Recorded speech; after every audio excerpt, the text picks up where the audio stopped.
दे बैठेंगे और 3 टाइम्स ओम बोलेंगे। इनहेल ओम,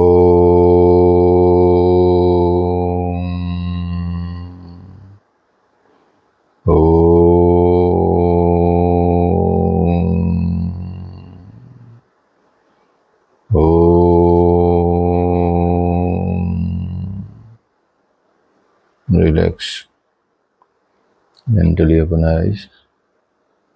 आपका प्रश्नोपनिषद चल रहा है और प्रश्नोपनिषद में आपने कल जो अध्ययन किया है प्राण और रई के बारे में अध्ययन किया है, जो आप समझ गए होंगे कि ये मेल और फीमेल एनर्जी जो ब्रह्मा जी ने तप करके या प्रजापति ने तप किया सृष्टि के निर्माण के लिए। अब उसके आगे जो चैप्टर है या उसके आगे जो टॉपिक है वो है दक्षिणायन, उत्तरायण, पितरायन, देवयान। दक्षिणायन, उत्तरायण, पितृयान, देवयान। ठीक है, ये इसको टॉपिक को आप समझिए। तो आप देखेंगे सूरज के साथ ही सब कुछ रिलेट किया जाता है। पूरी मतलब कह सकते हैं अपने सोलर सिस्टम में तो है ही, लेकिन जहाँ जहाँ भी सूरज है वहाँ वहाँ वो संसार है उसका परिवार। इसके सोलर सिस्टम कहते हैं, सौर परिवार कहते हैं। अर्थात वो सूरज का परिवार है जो ग्रह आसपास रहते हैं। उन्हीं के आधार पर, क्योंकि सूर्य के द्वारा ही संवत्सर का काल का विभाग होता है, अर्थात ईयर बनते हैं, संवत बनते हैं, समय बनता है, दिन बनता है, महीना बनता है। ये सारी कैलकुलेशन सूर्य के द्वारा ही होती है। सूर्य मेन रीजन है। हम समय का पता भी उसी से लगाते हैं। सुबह हो गई तो सूरज निकल गया, दोपहर हो गई तो सूरज पूरे अपने उस पर है, चरम पर है, शाम हो जाए सूरज ढल गया, सनसेट, सनराइज। ठीक है, ये सारा हम सूर्य के द्वारा ही करते हैं। तो सूर्य के द्वारा ही संवत्सर और काल का भी डिवीजन होता है, विभाग होता है। ये काल ही एक तरह से मान के चलिए, काल ही क्या है, प्रजापति है। और इसी काल में, इसी समय के अंदर ही, इसी समय के दौरान ही, काल के दौरान ही, काल में ही सभी लोग जीते हैं और सभी लोग मरते हैं।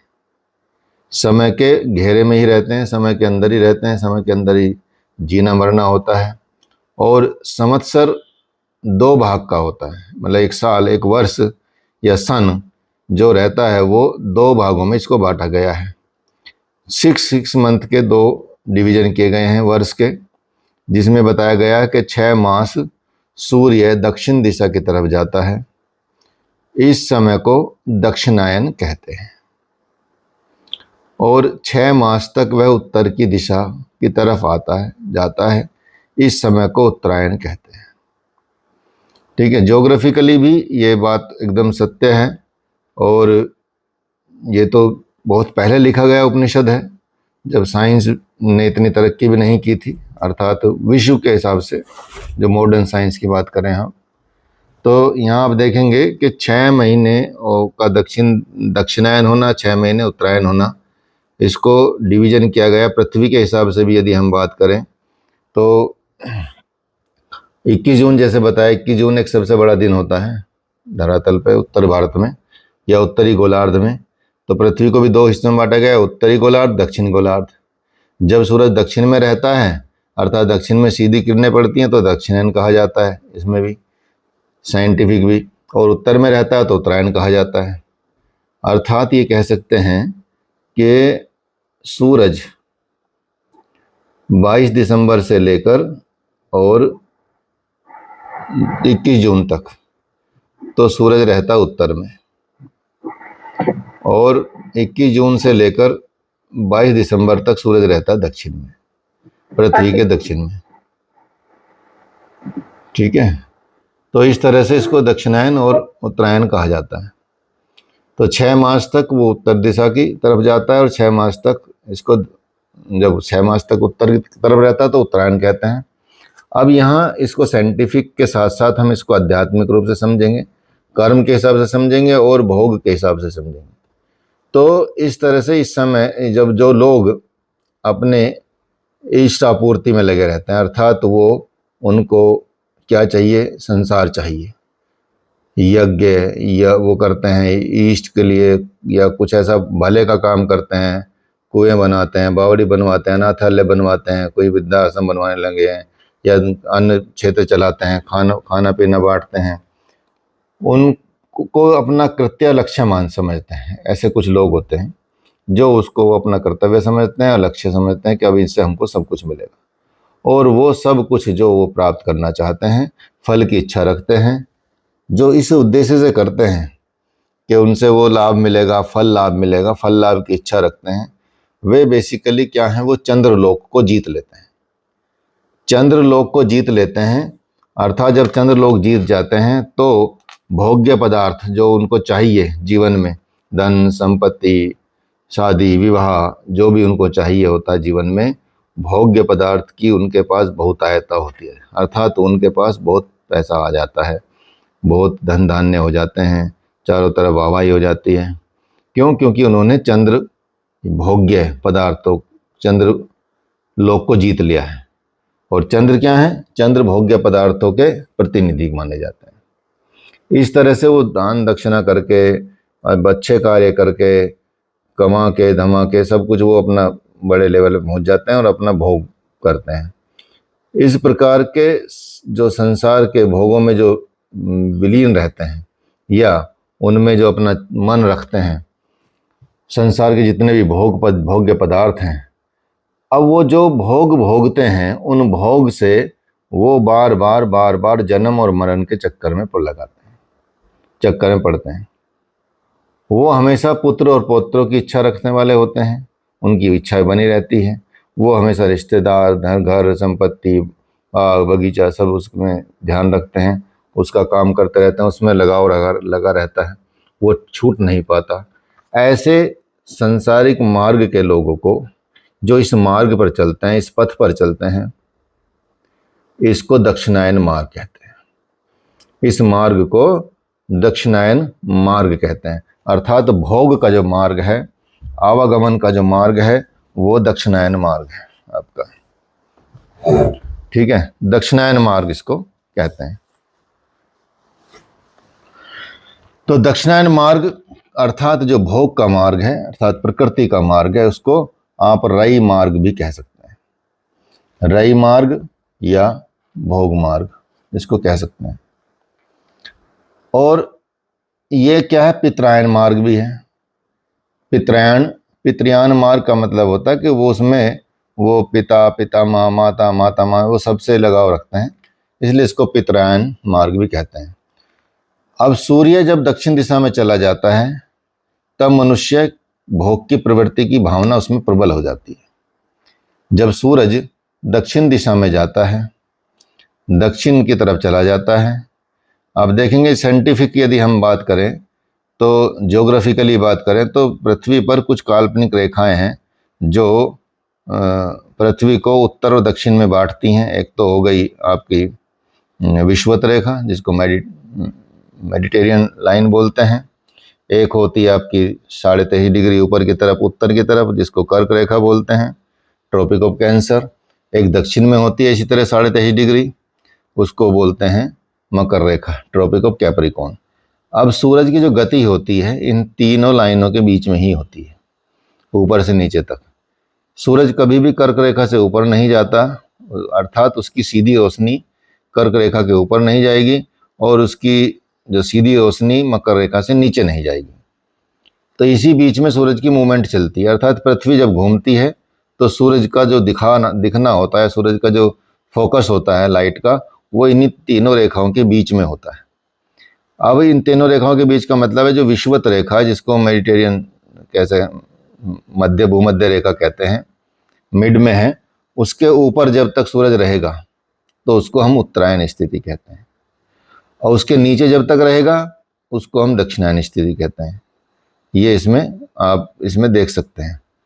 तो ये स्थिति आती है जब इन पे फोकस होता है, तो अलग अलग डेट भी होती है कि भाई यहाँ एग्जैक्टली कहाँ पर फोकस कर रहा है सूरज, उसकी सारी कैलकुलेशन होती है, किस स्पीड से चलता है, कितने डिग्री रोज तय करता है अपना मार्ग, ठीक है। और इस तरह से वो पूरा का पूरा अपना एक सर्कल क्रिएट कर लेता है, तो उसको हम दक्षिणायन उत्तरायण कहते हैं।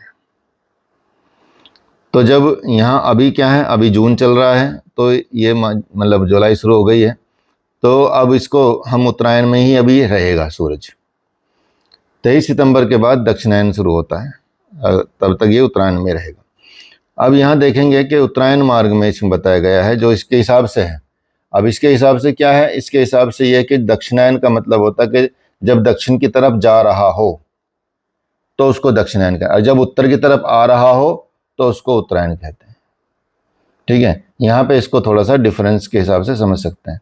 तो सूर्य जब दक्षिण दिशा में जाता है तब मनुष्य में भोग की प्रवृत्ति की भावना प्रबल हो जाती है। उस समय संसार में बादल उमड़ने लगा। अब दक्षिण की तरफ जा रहा है सूरज, उत्तर की तरफ आके अब दक्षिण की तरफ जा रहा है। ठीक है, अर्थात 21 जून के बाद सूरज का जो गति हो गई है वो साउथ की तरफ चलने लगा है। अब साउथ की तरफ चलने लगा तो क्या हुआ, बता रहा, उस संसार में बादल उमड़ने लगते हैं, अंधेरा छाने लगता, वर्षा होने लगती है। और जब सूरज उत्तर की तरफ आता है तब मनुष्य त्याग की, निवृत्ति की भावना प्रबल हो जाती है। तो वो देवयान मार्ग होता है, अर्थात दिव्य भाव उत्पन्न करने वाला होता है, देवता बनने का मार्ग होता है। दक्षिण की तरफ जाने वाला मार्ग पिता माता ये चीजें बनने का होता है, उत्तर की तरफ आने वाला मार्ग जो रहता है वो देवयान मार्ग रहता है, देवयान कहते हैं, या दिव्य भाव उत्पन्न होता है उसमें। तो उस समय आकाश स्वच्छ होता है, सूर्य का प्रकाश जो है चारों तरफ होता है, चारों तरफ सूर्य चमकने लगता है। दक्षिणायन और उत्तरायण तो ये 6-6 मास ही रहते हैं, लेकिन अपने हृदय में आप मनुष्य या हम साधक लोग या मनुष्य लोग हमेशा आप अपने हृदय में उत्तरायण समय बना के रख सकते हैं। हमारा लक्ष्य होना चाहिए कि हमारे हृदय में तो ये मौसम में तो चलता रहता है, पृथ्वी तो चलता रहता है, ऊपर नीचे चलता रहता है, सूरज का मार्ग तो चलता रहेगा, ये कभी उत्तरायण होगा कभी दक्षिणायन होगा एक वर्ष में, लेकिन अपने हृदय को हमेशा उत्तरायण में रखें। अर्थात हमको अपने हृदय को हमेशा देवयान की तरफ ले जाना है, मुक्ति की तरफ ले जाना है, निवृत्ति मार्ग की तरफ ले जाना है, अर्थात धर्म की तरफ ले जाना है, योग की तरफ ले जाना है, दान की तरफ ले जाना, उस तरफ हम कंटिन्यूअस पूरे वर्ष में रख सकते हैं। अर्थात पूरे हमारे हृदय में दक्षिणायन मार्ग नहीं होगा। तो ऐसा हम अपने हृदय में धारण कर सकते हैं, उसको बनाए रख सकते हैं, और यही मनुष्य का लक्ष्य भी है। मनुष्य का जो लास्ट लक्ष्य है वो यही है कि हम अपने हृदय को उत्तरायण बना के रखें। और जो इस तरह से नहीं करते, जो ऐसा नहीं अपनाते, उनके जीवन में आप देखेंगे दक्षिणायन की अवस्था आ जाती है और वे रई मार्ग पर, प्रवृत्ति मार्ग पर चलने लगते हैं। उनके हृदय में घर गृहस्थी रहती है, घर गृहस्थी बसा कर वो जीवन जीते हैं, पुत्र पौत्र उत्पन्न करने की इच्छा प्रबल होती है। उनका मार्ग पितृयान अर्थात पिता और पितामह बनने का मार्ग है, ये पितृयान मार्ग कहा जाता है। तो इसलिए जो दक्षिणायन को छोड़कर, अब इस भोग को छोड़कर, इस लगाव को छोड़कर, इसको अटैचमेंट को छोड़कर, डिटैच होकर यदि आप भगवान की तरफ बढ़ते हैं, दक्षिणायन को छोड़कर यदि उत्तरायण की मार्ग की तरफ चलते हैं, जो उत्तरायण मार्ग का मतलब हो गया आपने प्रवृत्ति मार्ग को छोड़ा और निवृत्ति मार्ग का आश्रय लिया। अब आप वे क्या करेंगे, आप लोग क्या करेंगे, इसमें वो तप करेंगे, ब्रह्मचर्य का पालन करेंगे, श्रद्धा करेंगे, विद्या के सहारे आप आत्मा को ढूंढ लेते हैं। जैसे जैसे आपका ज्ञान बढ़ता है, जैसे जैसे आपकी विद्या बढ़ती है, वैसे वैसे आप इसको ढूंढ लेते हैं। और इष्टापूर्ति के पीछे दौड़ने वाले जो चंद्रलोक को जीत लेते हैं, वैसे आत्मा को जो ढूंढने वाले हैं, ऐसे ही वो आदित्य लोक को जीत लेते हैं। अर्थात दक्षिणायन मार्ग जो के पथी होते हैं, उन पे चलने वाले जो होते हैं, वो चंद्रलोक को जीत लेते हैं इष्ट आपूर्ति के लिए, अर्थात जो जो उसकी आपूर्ति चाहिए, जो उनको चाहिए उसको पाने के लिए वो चंद्रलोक को जीतने की कोशिश करते हैं। और जो आत्मा को ढूंढने वाले हैं वो आदित्य लोक को जीत लेते हैं, अर्थात सूर्य लोक को जीत लेते हैं। चंद्रलोक क्या है, रई से संबंधित है, रई प्रधान हो जाता है, और आदित्य लोक क्या है, प्राण प्रधान है। तो चंद्रलोक दक्षिणायन राइटिस्ट मार्ग है, आदित्य लोक उत्तरायण मार्ग। चंद्रलोक का जीवन कैसा जीवन होता है, उनका जीवन सकाम जीवन होता है। जो चंद्रलोक की तरफ जाते हैं उनका जीवन सकामी जीवन होता है। और जो साथ में उसको श्रेय मार्ग भी कहते हैं। श्रेय और प्रेय दो मार्ग की उल्लेख किया था इसमें, तो इसमें आपको श्रेय मार्ग मिलेगा। आदित्य लोग उत्तरायण या आत्मा को ढूंढने वाला मार्ग ही वो मार्ग कहा जाता है जिसको प्राण शक्ति, और जिधर प्राण शक्ति घूमती है या जाती है या खींचती है, मनुष्य उधर की तरफ जाता है। चाहे वह उधर चले या न चले, लेकिन वो मार्ग अमृत मार्ग होता है, अभय मार्ग होता है। यही है परम मार्ग। अन्य मार्ग तो सब भटकाने वाले हैं, अर्थात एक दिन आपको उन भटकाओं से हटके वापस आना ही पड़ेगा। चाहे आपको 100 वर्ष लगे, 1000 वर्ष लगे, 2000 वर्ष लगे, 50 जन्म ले लें, आप 20 जन्म ले लें, 100 जन्म ले लें, या जन्मते रहें, लेकिन लास्ट में जब आपका गति शुरू होगी, अच्छी गति शुरू होगी, तो आपको उसी तरफ चलना पड़ेगा, परम मार्ग की तरफ चलना पड़ेगा। तो बाकी के मार्ग तो भटकाने वाले होते हैं। इस आप सीधे रास्ते पर जो चल देता है वो लौट कर नहीं आता, अर्थात वो एक बार चल पड़ा तो समझो कि उस पर मतलब प्रोग्रेस होगी ही होगी। लेकिन जो दूसरे मार्गों पर चलते हैं, जो दक्षिणायन मार्गों पर चलते हैं, जो ऐसे मार्गों पर चलते हैं जो आपको भोग की तरफ ले जाता है, वो बार बार लौट लौट कर इसी मार्ग पर फिर आते रहते हैं। जो भटक जाएगा वही लौटेगा। ये मार्ग निरोध मार्ग है। इस पर चलने वाला आगे चलकर रुक जाता है, उसे फिर चलने की जरूरत नहीं रहती। ठीक मार्ग पर चलने वाले का ही आप देखेंगे चलना रुक सकता है। जो ठीक मार्ग पर नहीं है तो भटकता रहेगा, चलता रहेगा जीवन भर, उसके चलने का निरोध कभी नहीं होगा। कारण क्योंकि वो कभी भी लक्ष्य तक नहीं पहुंच पाएगा। जो अल्टीमेट लक्ष्य है मनुष्य का, वहां तक वो नहीं पहुंच पाएगा, इसलिए ऐसा होगा। तो सूर्य अथवा संवत्सर प्रजापति हैं, उसके विषय में किसी ने ये सारी जो ऋषि मुनि रहे हैं सारे श्लोक उनके बारे में कहें, तो जो श्लोक जो अर्थ बता रहे हैं वो ऋषि मुनियों के द्वारा कहे गए अर्थ हैं। तो उनके विषय में भी उन्होंने ऐसा ही कहा। कहते हैं कि संवत्सर सूर्य एक पितर है, सूर्य एक पितर है, और इसके आगे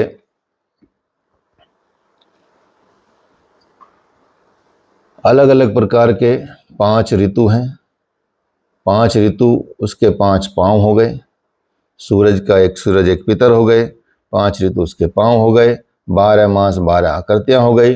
द्युलोक का उसका परला आधा हिस्सा ही आप समझे वो उसकी पुरी है, अर्थात नगरी है, वहाँ वह शयन कर रहा है। और वो विलक्षण या विलक्षण सबको ऊपर की ओर देखने वाला पितर 7 चक्रों वाले 6 अरों वाले रथ पर बैठा है, ऐसी कल्पना की गई है। ऐसा ये और वे सब लोग कहते हैं।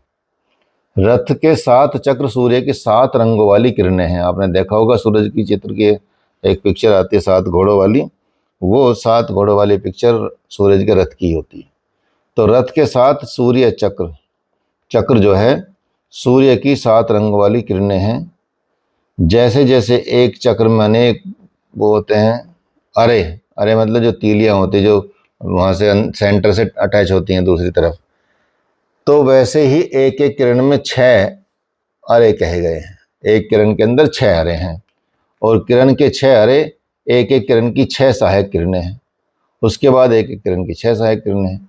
तो इस तरह से बहुत विस्तार होता जाता है सूर्य का और सूर्य किरणों का। तो यहाँ प्रजापति ने आप देखेंगे सृष्टि को उत्पन्न किया। उत्पन्न करने में उन्होंने क्या किया, प्राण और रई को उत्पन्न किया। तो प्रजापति आप देखेंगे, प्रजापति कोई ऐसा नहीं कोई व्यक्ति विशेष, कोई व्यक्ति है या कोई मनुष्य है, वो कोई व्यक्ति विशेष नहीं है। जहां जहां प्रजापति है वहां वहां प्रजापति का ही रूप है।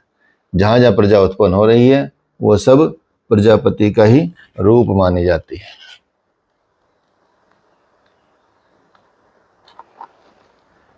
ठीक है, तो इस तरह से आप देखेंगे कि जो जहाँ जहाँ प्राण है वहाँ वहाँ या प्राण मार्ग पर चलने वाले लोगों को उत्तरायण का मार्गी कहा जाता है, और रई मार्ग पर चलने वालों को दक्षिणायन मार्गी कहा जाता है। कोई ईश्वर की तरफ चलता है और कोई प्रकृति की तरफ चलता है। तो यहाँ संवत्सर सूर्य प्रजापति माना जाएगा, मास भी प्रजापति है, क्योंकि संवत्सर तथा मास दोनों में ही आप देखेंगे प्रजा की उत्पत्ति होती है। मास में दो पक्ष होते हैं, मास में भी दो पक्ष होते हैं। जैसे वर्ष में दो तरह के पक्ष होते हैं, एक उत्तरायण एक दक्षिणायन, ऐसे ही महीने में भी समय के अंदर भी दो पक्ष माने गए हैं। एक कृष्ण पक्ष होता है, एक शुक्ल पक्ष होता है। कृष्ण पक्ष क्या है? रई है। और शुक्ल पक्ष क्या है? प्राण है। कृष्ण पक्ष और शुक्ल पक्ष, ठीक है, ये कब कब होते हैं? कौन बताएगा? कृष्ण पक्ष किसे कहते हैं, शुक्ल पक्ष किसे कहते हैं? किसको पता है कृष्ण पक्ष और शुक्ल पक्ष के बारे में? सर 15-15 दिन के होते हैं प्रतिपदा, जैसे जैसे पढ़ अभी बोलते हैं द्वितीया तृतीया, एक में पूर्णिमा आती है और एक में अमावस्या आती है।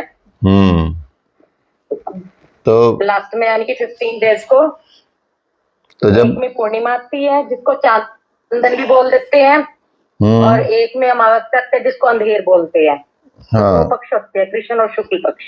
हाँ, तो जो 15 दिन है जब सूरज घटता जाता है और अमावस्या आती है वो होता है कृष्ण पक्ष। और जब सूरज दृष्टिकोण से देखा जाए तो चंद्रमा एक में बढ़ेगा एक में चंद्रमा घटेगा, इन शॉर्ट। हाँ, वही है। तो जो बढ़ता हुआ चंद्रमा है वो है शुक्ल पक्ष, और जो घटता हुआ चंद्रमा है वो है कृष्ण पक्ष। कृष्ण पक्ष की समाप्ति होती है अमावस्या पे, और शुक्ल पक्ष की समाप्ति होती है पूर्णिमा पे, ये मान के चल सकते हैं। तो कृष्ण पक्ष क्या है? रई है, प्रकृति है, और शुक्ल पक्ष प्राण है। इसलिए ऋषि लोग शुक्ल पक्ष में ही यज्ञ याग आदि करते हैं, क्योंकि शुक्ल पक्ष प्राण का प्रतिनिधि है। दूसरे लोगों के काम कृष्ण पक्ष में होते हैं, जो रई का प्रतिनिधि होता है। तो प्राण का उपासक अपने जीवन में हर समय क्या बनाए रखता है? शुक्ल पक्ष बनाए रखता है, शुक्ल पक्ष को बनाए रखने का। और रई का उपासक हर समय क्या करता है अपने जीवन में? कृष्ण पक्ष बनाए रखता है। तो यहाँ आप देखेंगे दिन रात भी अपने आप में प्रजापति के ही रूप हैं, इसलिए इसमें भी प्राण और रई है। दिन प्राण है, रात रई है, इसको ऐसे भी समझ सकते हैं। तो दिन में जो रति करते हैं उनके प्राण सूख जाते हैं, और रात में जो रति करते हैं वे मानो ब्रह्मचर्य पूर्वक ही रहते हैं, क्योंकि रात्रि रवि है, रात्रि रई है, और रति तो रई है ही। तो रवि के रई के साथ मेल होने से हानि नहीं होती। अर्थात प्रकृति से, अर्थात जो भोग कर रहे हैं, जो कुछ ऐसे कार्य कर रहे हैं जो उनसे मेल करते हैं, तो उसमें कोई हानि नहीं है। लेकिन ऑपोजिट काम करोगे तो उसमें नुकसान होगा, उसमें हानि होगी। अर्थात हर चीज का समय निर्धारित किया गया है। बिना समय के मनुष्य आजकल सब कुछ कर रहा है, कोई समय का ध्यान नहीं है। खान पान भी उसका बिना समय के चलता रहता है, जीवन भी उसका बिना समय के चलता रहता है, कभी भी कुछ भी करता है। तो ये सब समस्याएं इसीलिए आ रही हैं। ठीक है, हाँ पूछो, बताओ क्या पूछ रहे हो। तो ये कैसा यजुर्वेद है ना, अपना यजुर्वेद, तो उसमें दो पक्ष होते हैं, कृष्ण यजुर्वेद, शुक्ल यजुर्वेद। एक शायद नॉर्थ से बिलोंग करता है, दक्षिण से बिलोंग करता है, ऐसा ही कुछ है क्या उसमें? हाँ, उसमें भी यही है, कृष्ण और शुक्ल का यही है कि एक भोग की तरफ ले जाता है, एक उसकी तरफ ले जाता है, परमात्मा की तरफ। वो स्टेट पीसीएस का मुझे थोड़ा सा याद आ गया था। तो साउथ का मेरे को जो था कि जो यजुर्वेद का जब शुक्ल पक्ष याद आया, तो वो साउथ वाले लोग ज्यादा मानते हैं, ऐसा कुछ है क्या? नॉर्थ वाले सब शुक्ल मानते हैं और साउथ वाले शायद कृष्ण यजुर्वेद को मानते हैं। नहीं, वो ऐसा नहीं कि साउथ नॉर्थ से मतलब नहीं है। वो जिनकी धारणा अगर नॉर्थ वाले साउथ में है तो वो वही मानेंगे, तो इस तरह से वो मानते हैं। वो अपने जैसे उन्होंने जो उनका परंपरागत अपनाया ना, जिस जगह पे भी, जिस परिवार में, जिस प्रजाति में, वो उस हिसाब से मानते हैं। हाँ, नॉर्थ साउथ का ऐसा नहीं कि भाई वो स्पेसिफिक कर दिया जाए रीजन के हिसाब से, ऐसा नहीं। तो आप देखेंगे अन्न भी क्या है, प्रजापति का ही रूप है। और अन्न से क्या होता है, अन्न से वीर्य उत्पन्न होता है और उसी वीर्य से उसी से प्रजा उत्पन्न होती है। तो अन्न से वीर्य उत्पन्न होता है और अन्न से उससे उसी से प्रजा की उत्पत्ति होती है। तो जो प्रजापति व्रत करते हैं वे पुत्र पुत्री अर्थात संतानोत्पत्ति करते हैं। तो वे कौन से पथिक हुए, वे हुए दक्षिणायन पथिक, वे हुए रई मार्ग के पथिक, वे हुए पितृयान के पथिक, वे हुए प्रवृत्ति मार्ग के पथिक। तो इस तरह से जो उस तरफ जाते हैं उनका जो मार्ग है वो है दक्षिणायन, उनका जो मार्ग है वो रई मार्ग है, उनका जो मार्ग है वो पितृयान मार्ग है, उनका जो मार्ग है वो प्रवृत्ति मार्ग है। ब्रह्मलोक जो मार्ग है, ब्रह्मलोक तो उनका है, या ब्रह्मलोक जो मार्ग है या रास्ता है वहां तक जाने का, वो उनका है जो तप करते हैं, जो ब्रह्मचर्य का पालन करते हैं और जिनकी सत्य में निष्ठा है। जो सत्य को, ब्रह्मचर्य को, तप को धारण करते हैं वे हैं उत्तरी मार्ग के पथिक, वे हैं प्राण मार्ग के पथिक, वे हैं देवयान मार्ग के पथिक और वे हैं निवृत्ति मार्ग के पथिक। तो निवृत्ति मार्ग, देवयान मार्ग, प्राण मार्ग, उत्तरायण मार्ग, ये सब वो मार्ग हैं जो मनुष्य जिन पे चल के अपने को आवागमन के चक्कर से मिटा देता है। तो ये ब्रह्मलोक है। अब यहां देखेंगे कि शुद्ध, निर्मल और ब्रह्मलोक उन्हीं का है। शुद्ध उनका है जिनमें शुद्धता है, जिनमें कुटिलता नहीं है। निर्मलता जिनमें अमृत नहीं है, माया नहीं है, अनर्थ नहीं है, अर्थात कुछ गलत चीज नहीं है, अशुद्ध नहीं है। ब्रह्मलोक उन्हीं का है जहाँ माया का कोई नहीं है, कुटिल नहीं है, कोई लोग गलत लोग नहीं है, उनके लिए ये है। तो इस तरह से ये दो मार्ग आपको बताए गए हैं। इन दो मार्गों पे चलना, किस पे चलना है वो ध्यान रखना पड़ेगा कि जीवन में कब आप उत्तरायण मार्ग अपनाएं, कब आप दक्षिणायन मार्ग अपनाएं, आपको प्रवृत्ति मार्ग पे चलना है, निवृत्ति मार्ग पे चलना है, आपको पितृयान मार्ग पे चलना है या देवयान मार्ग पे चलना है, ठीक है, या आपको कौन से मार्ग पे चलना है, ठीक है। तो इस तरह से आप दक्षिणायन, रई या प्राण मार्ग हो गया, इन मार्ग पे चलने से आपका क्या होगा, कल्याण हो जाएगा। अर्थात आप उस स्थिति को प्राप्त कर लेंगे जो बेसिकली मनुष्य का रियल में उद्देश्य होता है कि उसको वहां पहुंचना है। बाकी भटकाव तो रहेगा जीवन भर और भटक भटक के फिर अगले जन्म में आना जाना पड़ता है। अब ये हो गया, एक प्रश्न का उत्तर दे दिया है ऋषि पिपलाद ने। अब इस सृष्टि के बारे में उन्होंने रचना कर दी है कि सृष्टि क्या है, कैसे बनी है, उसके बारे में उन्होंने बता दिया है। अब दूसरा प्रश्न करेंगे, ये द्वितीय प्रश्न आएगा। द्वितीय प्रश्न में बताते हैं कि सृष्टि का धारण और प्रकाशन करने वाली मुख्य शक्ति प्राण ही है, ये समझ लीजिए। अब इसमें जो कल्प कत्य के पुत्र कबंधी के प्रश्न के बाद अब जो भृगु गोत्र में उत्पन्न हुए हैं वैदर्भी, अब उनका प्रश्न होता है। कबंधी के प्रश्न का तो यहाँ तक उत्तर दिया है महर्षि ने, और वो भी तभी दिया है कि उन्होंने स्वीकार किया कि भाई यहाँ हमको यहाँ रह के आप प्रश्न करने हैं और पूछना है। तो पिपलाद ऋषि से उन्होंने पूछा कि भगवान, अब भृगु गोत्र में उत्पन्न वैदर्भी पूछ रहे हैं कि भगवान प्रजा किससे उत्पन्न होती है। इस प्रश्न का तो उत्तर आपने दे दिया। अब हमको ये बताइए, कृपया करके ये बताइए कि उत्पन्न होने के बाद जो इस प्रजा का कौन देव धारण करते हैं और कौन इस प्रजा को प्रकाशित करते हैं, इन दोनों में कौन सबसे मुख्य है। तो ये प्रश्न उसके रहे हैं। सृष्टि का धारण किस शक्ति से है, किस शक्ति के कारण वो सृष्टि टिकी हुई है, ये समझा दीजिए प्रभु। और सृष्टि का प्रकाशन किस शक्ति से हुआ है इसके बारे में बता दीजिए। अर्थात किस शक्ति के कारण ये सृष्टि अपने वर्तमान रूप में विकसित होते हुए पहुंचती है। अगर इस प्रकार की अनेक शक्तियां हैं तो उसमें जो मुख्य शक्ति कौन है?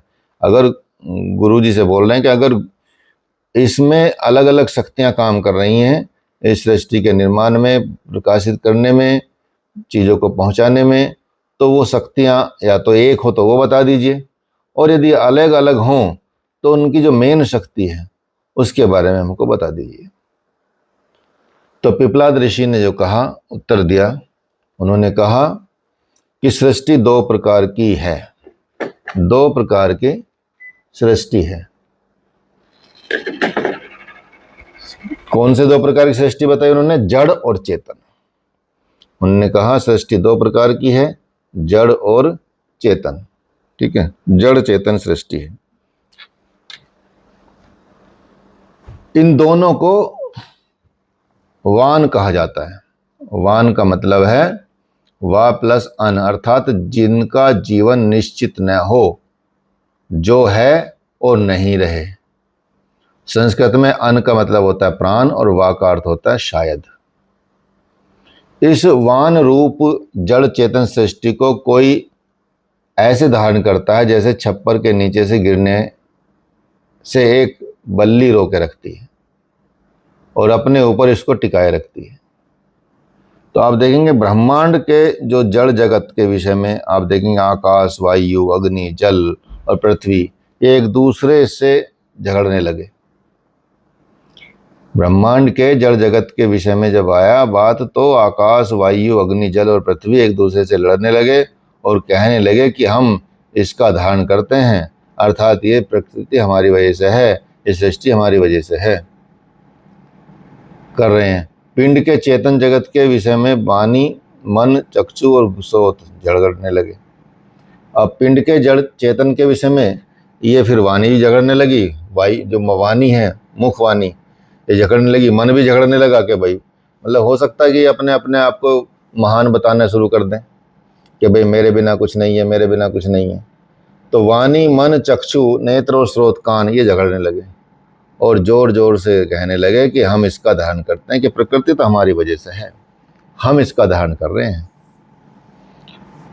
अब यहाँ देखो कितनी बढ़िया बात आती है कि लगता है वाणी को लगता है कि मैं सर्वश्रेष्ठ हूँ, मेरी वजह से जब जीवन चल रहा है। कान को लगता है कि मैं सर्वश्रेष्ठ हूँ, मेरी वजह से जीवन चल रहा है। आँख को लगता है मैं सर्वश्रेष्ठ हूँ, मेरी वजह से जीवन चल रहा है। स्किन को लगता है मेरी वजह से जीवन चल रहा है। तो इन्हें झगड़ता देखकर जो प्राण है, हमारे अंदर का जो प्राण है, अब उन्होंने कहा प्राण ने कि भाई ऐसा है, ज़्यादा पागल मत बनो, उल्ट उठ पटांग बात मत करो, गहराई को समझो, मूर्ख मत बनो। उन्होंने कहा कि मैं अपने को 5 भागों में विभक्त करके वान रूप जड़ चेतन जगत को रोके हुए हूँ, छप्पर की बल्ली की तरह धारण करे हुए हूँ, वैसे धारण कर रखा है मैंने। इसलिए जो सब कुछ टिका ना मेरे पे टिका है, तुम पे नहीं टिका है, तुम कुछ नहीं कर सकते इस बारे में। तो ब्रह्मांड के जो जड़ चेतन के पृथ्वी, जल आदि 5 महाभूतों ने और पिंड के चेतन 5 इंद्रियों ने प्राण की इस बात पे विरोध प्रकट किया, ठीक है, और इस बात को मानने से हिचकिचाहट दिखलाई। उन्होंने कहा कि भाई अच्छा तू ऐसी बात करेगा कि तू भी हो सकता है हमारे साथ का ही हो, लेकिन ऐसा नहीं कि हमसे बढ़ के तू हो जाएगा और हम ये करेंगे तो हम तो नहीं मानेंगे तेरी सत्ता को, हम तो नहीं मानेंगे। तो 5 महाभूतों ने भी बोला और मतलब बाकी 5 इंद्रियों ने भी बोला कि नहीं हम सर्वश्रेष्ठ हैं, हम सर्वश्रेष्ठ हैं। प्राण भी अपना अभिमान रोक नहीं पाया इस बारे में और वो उत्क्रमण करने लगा, मतलब आगे बढ़ने लगा, निकलने ही लगा, ठीक है। अब उसने बोला कि अच्छा ठीक है भैया, तुम ऐसा है, तुम ये करो तो तुम ही रह लो फिर इस जड़ चेतन जगत में, मैं तो चल रहा हूँ। प्राण ने बोला, गुस्सा आ गया प्राण को, उसने अभिमान दिखाया कि ऐसा है तो फिर तुम ही इसमें रह लो, हम चलते हैं भैया अपने गांव, अपने घर चलते हैं। और जैसे ही वो निकलने लगा, प्राण निकलने लगे, दूसरे सब भी तभी निकलना शुरू हो गए। जैसे प्राण निकला तो ना इंद्री रही, ना स्रोत रहा, मतलब कोई भी इंद्रिया, ना वाक रहा, वाणी रही, ना आपका स्किन रही, कुछ भी नहीं रहे, मतलब सब सेंस खत्म हो गई। तो दूसरे भी साथ साथ निकलते नजर आए। वो ठहर गया तो सब ठहर गए, अर्थात प्राण जब ठहर गया शरीर में या कहीं भी, तो प्राण ठहर गए तो उसके साथ के ये लोग ठहर गए। प्राण निकलने वाला हो तो ये भी निकलने लगते हैं। बिना प्राण के कुछ नहीं है। इसलिए प्राण ने जो बात कही थी वो सही कही थी कि भाई देखो, तुम फालतू की बात मत करो, ऐसा नहीं है, सबको मैं धारण करके रखता हूँ।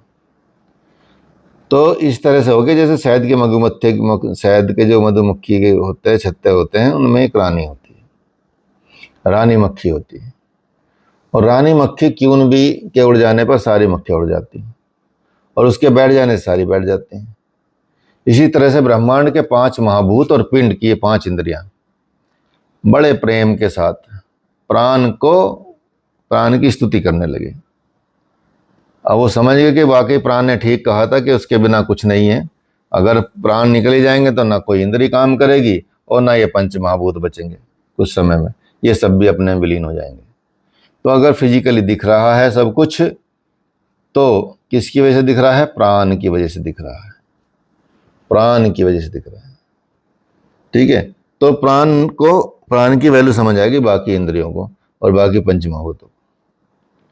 तो यहां पे आप देखेंगे प्राण ही अग्नि के रूप में ताप देता है, ताप दे रहा है, और प्राण ही सूर्य के रूप में प्रकाश दे रहा है, और प्राण ही बादल के रूप में जल बरसा रहा है, और प्राण ही धन के रूप में दान दे रहा है, प्राण ही वायु के रूप में जीवन दे रहा है, प्राण ही पृथ्वी के रूप में आश्रय दे रहा है, प्राण ही रई के रूप में भोग्य जगत दे रहा है, उत्पन्न कर रहा है उसको। और संसार में जो मरण धर्म है, सत असत है, वो जो मरण धर्म अमृत है, वो सब क्या है? प्राण ही है। इसलिए प्राण इंपॉर्टेंट हुआ। प्राण आप देखेंगे नॉर्मल भी जीवन में प्राण चला गया तो सारी इंद्रियां चली जाती हैं, कुछ भी काम नहीं करता। ना मनुष्य देख पाता है, ना सुन पाता, ना सूंघ पाता, ना स्पर्श फील कर पाता, ना स्वाद चख पाता, कुछ भी नहीं कर पाता। इसी तरह से जो और बड़े बड़े कह सकते हैं कि कुछ थ्योरी बनाई होंगी या कुछ ऐसी चीज़ें की गई होंगी, वो भी सब किसकी वजह से है? सब प्राण की वजह से है। तो संसार में जो कुछ भी हो रहा है, संसार में यदि मरण धर्म या सत असत की जो बात है, अमरण धर्म, ये सब अमृत है, अमृत रूप चल रहा है। तो इस सृष्टि में आप देखेंगे, सृष्टि से ही यदि प्राण, ये सारी सृष्टि किसके सहारे रुकी है? प्राण के सहारे रुकी है।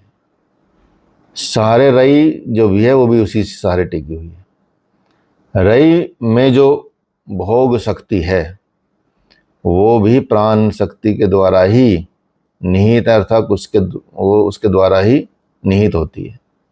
भोग्य न हो तो भोक्ता हो सकता है, भोक्ता न हो तो भोग्य नहीं हो सकता। रई न हो तो प्राण रह सकता है, प्राण न रहे तो रई नहीं रह सकती। प्राण रह सकता है तो भोक्ता ही यथार्थ सत्ता है, अर्थात भोग्य की नहीं। इसलिए पहले प्रश्न में प्राण और रई की स्थापना करने के बाद इस प्रश्न में ऋषि कहते हैं कि इन दोनों में मुख्यतः रई की नहीं बल्कि प्राण की, अर्थात भोक्ता की शक्ति ज़्यादा है, भोक्ता की को ही है। ठीक है, मुख्य जो इन्होंने पूछा था ना कि मुख्य कौन है, उस प्रश्न में पूछा कि भाई शक्ति, जितनी भी शक्तियां हैं उन शक्तियों में तो सब शक्तियां मिलकर काम कर रही हैं। अब इसमें 5 महाभूत की शक्तियां अलग हैं, वो मिलकर काम कर रही हैं। इसमें जो 5 इंद्रियां हैं की शक्तियां वो मिलकर काम कर रही हैं। इन सब मिलकर काम करने में तो उन्होंने पूछा था कि भाई आप मुझे बता दीजिए, शक्तियाँ बहुत सारी हो सकती हैं जो इस सृष्टि को संभाले हुए हैं, इनमें सब में मुख्य शक्ति कौन है? तो ये बताया कि मुख्य शक्ति रई नहीं, मतलब प्रकृति नहीं, क्या है? प्राण है। प्राण ही भोगता है, वही मुख्य शक्ति है, वही है। ठीक है, जैसे रथ के चक्र की नाभि में जो अरे जुड़े होते हैं, वैसे प्राण में सब स्थित होते हैं, अर्थात बीच वाला चक्का खत्म हो जाए जहाँ वो अटैच होते हैं, उसके बाद तो वो मतलब काम ही नहीं करेगा उस तरह से। तो ऋक, रज, साम, ये सारे संपूर्ण ज्ञान कांड और यज्ञ अर्थात सब सारा कर्म कांड प्राण की साधना के लिए होता है। संसार जो है वो भौतिक शक्ति क्षेत्र है, आत्मशक्ति क्षेत्र ब्रह्म है। संसार क्या है, जिसमें रहता है वो सब भौतिक क्षेत्र है, और आत्मिक शक्ति क्षेत्र जो है ब्रह्म है। ये दोनों भी प्राण शक्ति पर ही आश्रित है। इसलिए क्या है, सब तो शक्तिशाली, सबसे शक्तिशाली क्या हुआ, प्राण हुआ, ये बताया उन्होंने। हाँ, कुछ पूछना चाह रहे थे? तो ये कह रहा था, जैसे प्राण के बारे में आप बोल रहे हैं, पृथ्वी, जल, अग्नि, वायु और आकाश, इनको और जैसे मन, प्राणी जो नेत्र हैं, इनसे सबसे अपना प्राण मान लिया। अगर यहाँ चंद्रमा और सूर्य की बात है, सूर्य को प्राण मान लिया, चंद्रमा को रही, तो चंद्रमा की ट्रीटमेंट नहीं हुआ ना, तो उसको रही क्यों बोल रहा है? चंद्रमा कौन रही बोल रहा है? आपने बताया ना सूर्य वो प्राण है, पहले बताया था। हाँ, तो पहले जब निर्माण हुआ तो उस वक्त सूर्य प्राण कहा गया और रई चंद्रमा कहा गया।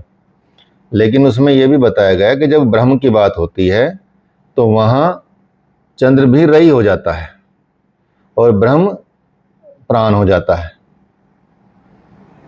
एक से बढ़ के एक बढ़ जाता है। हाँ हाँ, सूर्य भी रई हो जाएगा, समझ गए नहीं? जब वो लेवल ऊपर बढ़ता है तो वो ऐसे बदल जाता है।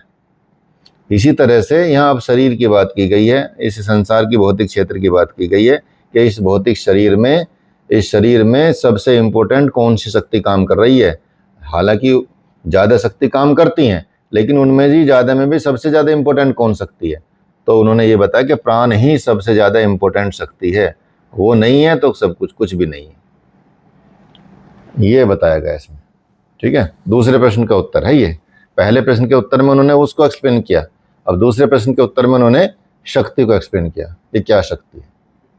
प्राण ही सर्वश्रेष्ठ। हाँ, प्राण ही सर्वश्रेष्ठ है। प्राण नहीं, प्राण किससे मजबूत होते हैं? प्राणायाम से। प्राण को यदि शक्ति देनी हो तो किससे देंगे? प्राणायाम से देंगे। ठीक है, वही है प्राण। तो हे प्राण, उन्होंने कहा कि हे प्राण, तू ही प्रजापति का रूप है, प्रजापति का रूप तू ही है, और गर्भ में भी तू ही घूमता है, विचरण करता है, उत्पन्न होने पर भी तू ही उत्पन्न होता है। तो हे प्राण, ये संपूर्ण प्रजाएं जो हैं, आप बस जीवन भर आपको ही उपहार ला लाकर तेरे चरणों में रखती हैं, और तू ही अपनी अलग अलग शक्ति, अलग अलग प्राण शक्तियों में के द्वारा जड़ चेतन को थामे हुए रहता है। अलग अलग प्रकार की शक्ति सब तेरे में ही है। जड़ चेतन जितना भी जगत है उसको तू ही पकड़े हुए है, तू ही थामे हुए है। तो हे प्राण, देवो, गुणों में जो बड़ो, जो देव मतलब जो गुणों में बड़े हों उनको देव बोलते हैं। मैं अग्नि, तू अग्नि से भी अधिक दिव्य गुणों वाला है, यदि गुणों की बात करें तो हे प्राण, देव जो होते हैं, देव मतलब जो जिनके अंदर बड़े बड़े गुण होते हैं, हे प्राण कि तू अग्नि से भी अधिक दिव्य गुण वाला है। पितरो, आयु से भी बड़ा, किसी पिता के संतान उत्पन्न होने पर आप देखेंगे उसे जो पहला उल्लास होता है वो तू ही है। अगर संतान उत्पन्न हो भी जाए और प्राण ना हो तो फिर आप देख लो उसमें मातम छा जाता है घर में। तो यदि अगर प्रसन्नता भी हो रही है तो वो तेरी वजह से हो रही है, अगर तू है मौजूद तो वो तू ही है। ऋषियों अर्थात गुण और आयु से जो बड़े होते हैं, गुणों में भी बड़े और आयु में बड़े, वो ऋषि कहलाते हैं। का सत्य चरित है तो वो भी तू ही है। तो हे प्राण, अपने तेज से तू ही इंद्र है, अपने रक्षण से तू ही रुद्र है, तू ही संसार की ज्योतियों का स्वामी है, सूर्य है, और सूर्य के रूप में अंतरिक्ष में तू ही विचरण कर रहा है। तो हे प्राण, जब तू वर्षा करता है तब आनंद से विभोर तेरी सारी प्रजा सब तरफ से मन ही मन कह उठती है कि भरपूर अन्न होगा, भरपूर पैदावार होगी।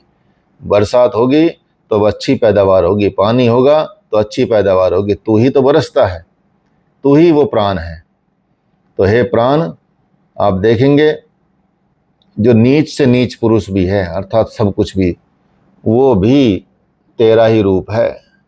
और उच्च से उच्च पुरुष भी है, एकमात्र ऋषि भी, वो भी तेरा ही रूप है।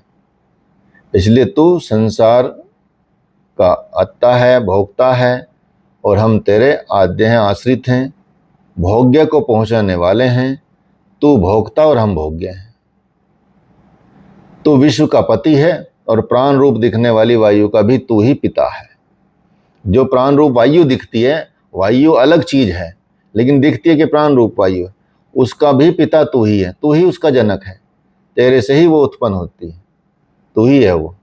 तो हे प्राण, तेरा जो रूप जब वाणी में जाकर ठहर जाता है, तो जो श्रोत्र हैं, जो चक्षु हैं, उसमें तेरा जो रूप है मन में फैल रहा है, उसे आप कल्याणकारी बनाएं और उस पर उत्क्रमण मत करें, उस पर ज़्यादा उसको परेशान है, उसको कल्याणकारी बनाएं। इसलिए मेरी प्राण शक्ति का किसी भी अंग में ह्रास ना हो, ऐसी हम आपसे प्रार्थना करते हैं।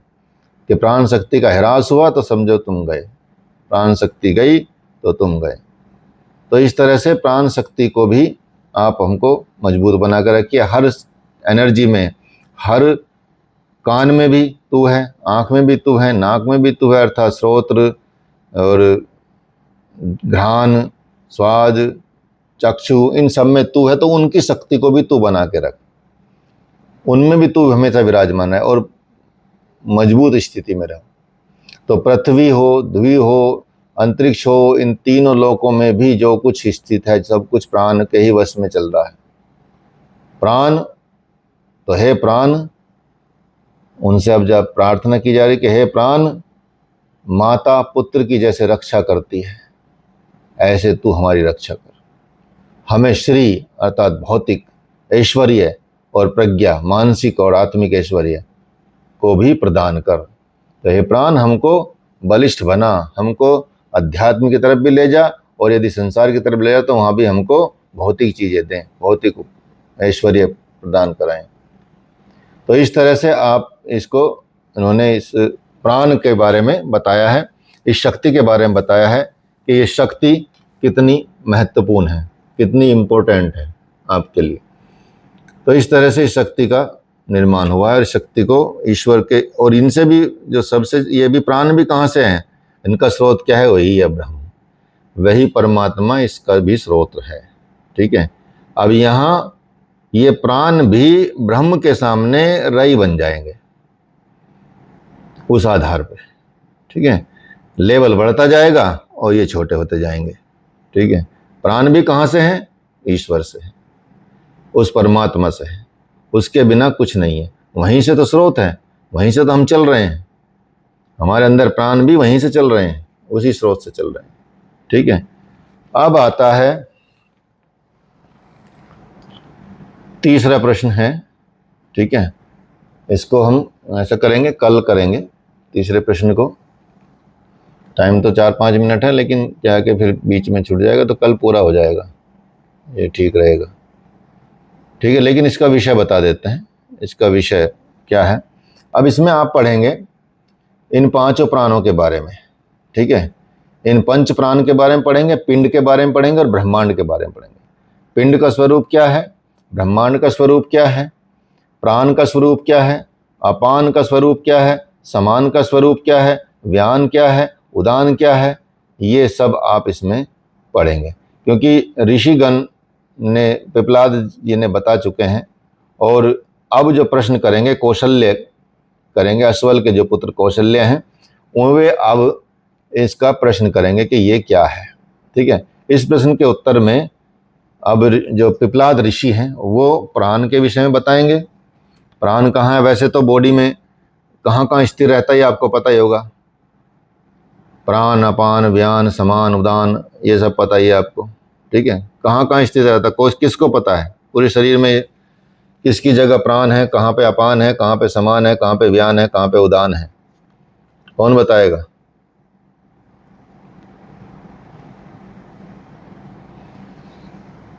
थोड़ा थोड़ा बता दूंगा। प्राण शायद हृदय स्थल में होता है, अपान गुदा में, और व्यान पूरे नाड़ियों में रहता है, और उदान शायद मस्तिष्क की ओर।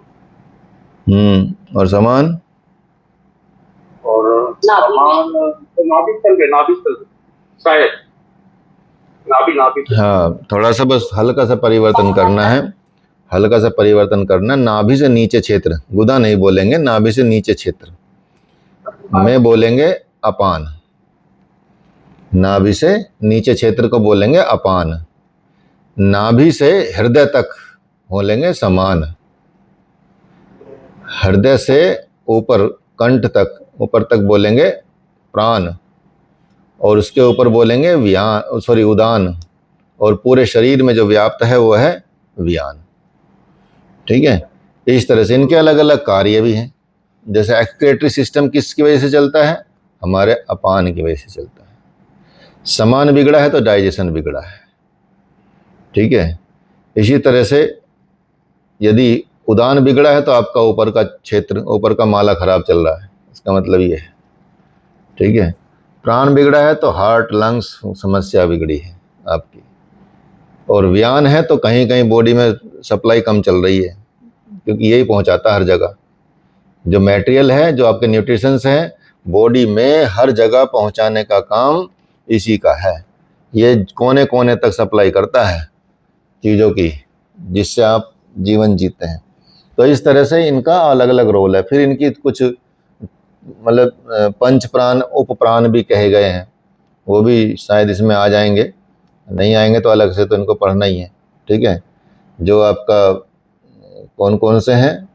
कूर्म है, कृकल है, देवदत्त है, धनंजय है, नाग है। ये 5 प्राण हुए ना, 5 उपप्राण हो गए। नाग, देवदत्त, कूर्म, कृकल, धनंजय।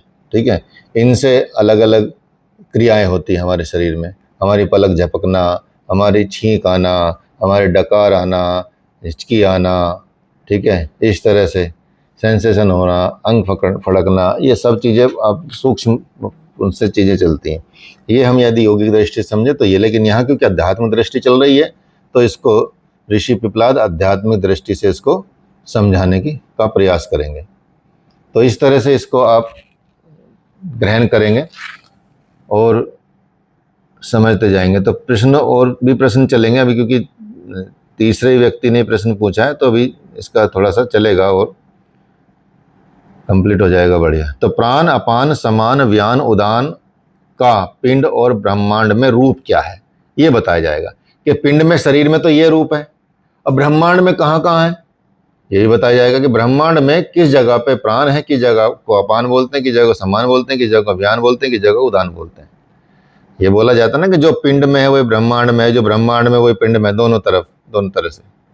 तो इसकी एक्सप्लेनेशन भी मैंने डाली है यूट्यूब पे, आप अपने चैनल पे पूरा पिंड, जो यथा पिंड तथा ब्रह्मांडे जो बताया है वो पूरा उसमें डाला है मैंने। उसमें सब समझाया कि कौन सा लोक कहाँ पे है, शरीर में कहाँ कैसे ब्रह्मांड बोलते हैं, कैसे पिंड बोलते हैं, पिंड में ब्रह्मांड कैसे देख सकते हैं, ब्रह्मांड में पिंड कैसे देख सकते हैं, वो सारा उसमें एक्सप्लेन किया गया है। उसको आप सुन सकते हैं। अब यूट्यूब चैनल पे जाओ ना, आपने सब्सक्राइब नहीं किया हुआ चैनल? जी वो तो किया हुआ है। हाँ, तो उसमें मिल जाएगा, बड़ा वो लगा हुआ है उसमें, क्या बोलते हैं, फिर भी मैं भेज दूंगा, थंबनेल लगा हुआ है, AI से बनवा रहे हैं आजकल तो हम, उसका प्रयोग कर लेते हैं। हाँ, इजीली बना देता है वो। ठीक है, मेहनत बचा रिया है। कौन से वाली वीडियो सर इसमें कितनी पुरानी है? अरे अभी है, तथा पिंड था ब्रह्मांड में, ज़्यादा पुरानी नहीं है। थोड़ा नीचे जाओगे तो लिखा दिख जाएगा आपको, देखो जरा खोजो। इसमें तो उपनिषद सारे पहले वीडियो में जाओ। 3 महीने पुरानी है। हाँ, 3 महीने पुरानी है। ठीक है, ऑडियो है ये, ऑडियो ऐसा, तो ऑडियो या वीडियो पता नहीं, मुझे ध्यान भी नहीं रहा। मैंने ऑडियो बनाया, वीडियो बनाया। Video sir? अच्छा वीडियो है। हाँ, तो वीडियो 40 मिनट की वीडियो है। ठीक है, 40 मिनट 3 सेकंड वीडियो। हाँ, तो इसको देखना और इसमें पूरा समझाया, पूरा। आप थोड़ा धैर्य से इसको सुनना, पूरा का पूरा धैर्य सुनोगे तो आपको समझ आएगा। फिर आप कहीं भी डिस्कस में भी बता सकते हैं कि भाई हाँ, ब्रह्मांड पिंड में ब्रह्मांड कैसे स्थापित किया जाता है, ऋषियों ने कैसे देखा, इसको कैसे विजुअलाइज किया, कौन सा शिवलोक है, कौन सा ब्रह्मलोक है, कौन सा विष्णु लोक है, कौन सा पाताल लोक है, कौन सा असुर लोक है, सब उसमें बताया गया है। लेके पैर के अंगूठे से लेके सिर के ऊपर तक, सहस्रार तक, ये सारे लोकों की चर्चा है। हमारा शरीर 2 भागों में बांटते हैं एनाटॉमिकली भी, नीचे का पार्ट और ऊपर का पार्ट, ठीक है।